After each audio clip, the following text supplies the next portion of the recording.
Հայքի քաղաքակրթական խորհրդի նախագահ դոկտոր պրոֆեսոր Լևոն Բեկլարյան։ Պարոն Բեկլարյան, վերջապես կայացավ ՄԱԿ-ի անվտանգության խորհրդի նիստ նվիրված Արցախի խնդրին, կոնկրետ Բերձորի Միչանսկի հետ կապված թնջուկին։ Ցանկալի է լսել ձեր գնահատականը, այսինքն հայքի գնահատականը։ Խնդրեմ։ Спасибо. Последние дни произошло заседание Совета Безопасности ООН касательно обсуждения проблемы вокруг Арцаха. И это заседание является таким краеугольным, фундаментальным.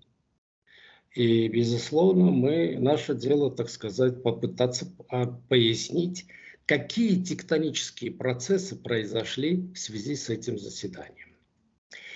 Такие тектонические процессы, они имеют как внутренний аспект, так и внешний. Касательно внутреннего аспекта, мы не раз уже отмечали, что нынешнее руководство последних 30 лет Республики Армения – это всего лишь администрация резервации. Администрация резервации. То есть колониальная администрация. Так вот, эта колониальная администрация 30 лет, мимикрируя, пыталась себя представить как хайк. А на самом-то деле оно не являлось хайком. Это уже стало понятным всему армянскому народу.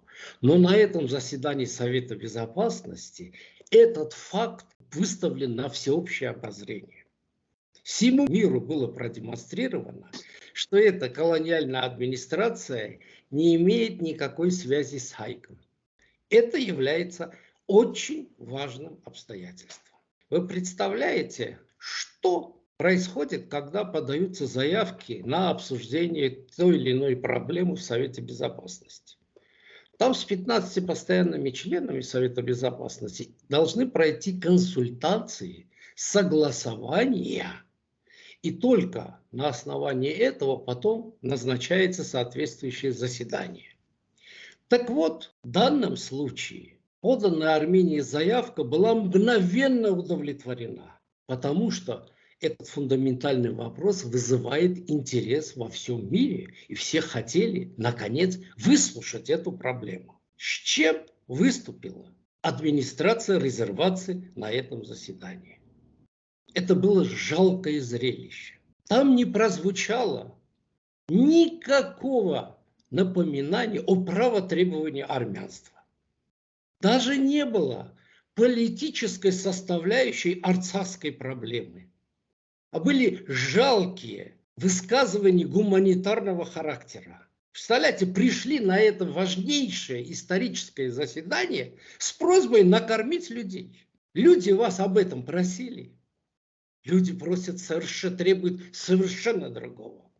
Поэтому на этом заседании произошло окончательное развенчание, окончательное размежевание между хайком и колониальной администрацией. Вот что произошло. И это фундаментальная вещь. Это как бы одна сторона. Вторая сторона.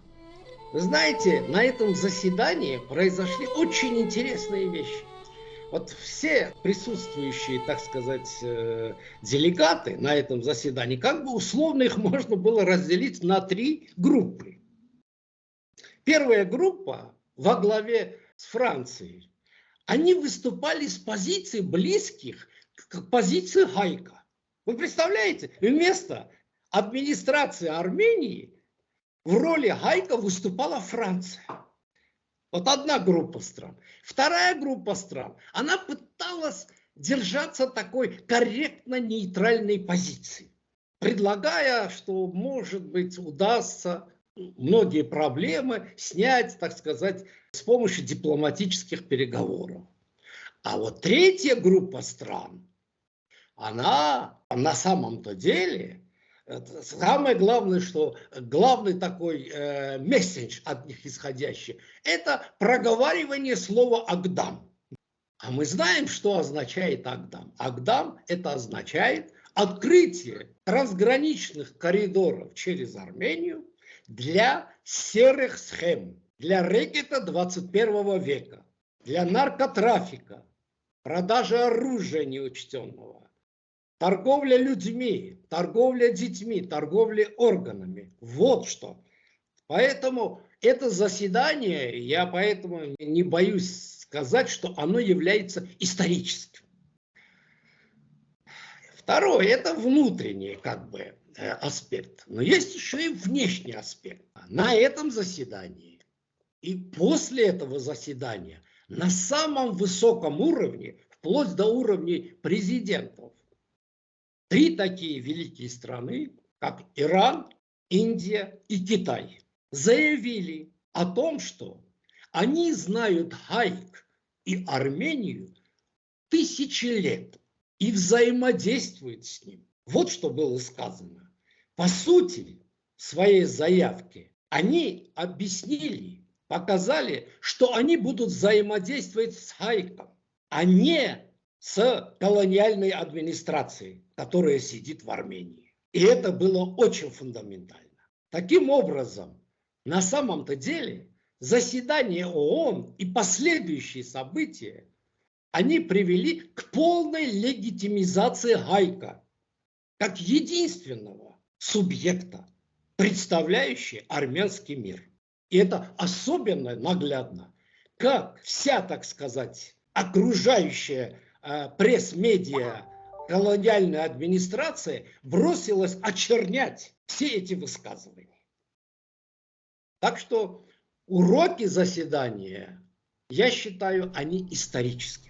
Теперь Хайк должен своими шагами, как говорится, утверждаться на территории армянской цивилизации. Один из первых шагов, думаю, должен быть, это объявлением Еревана столицей Хайка.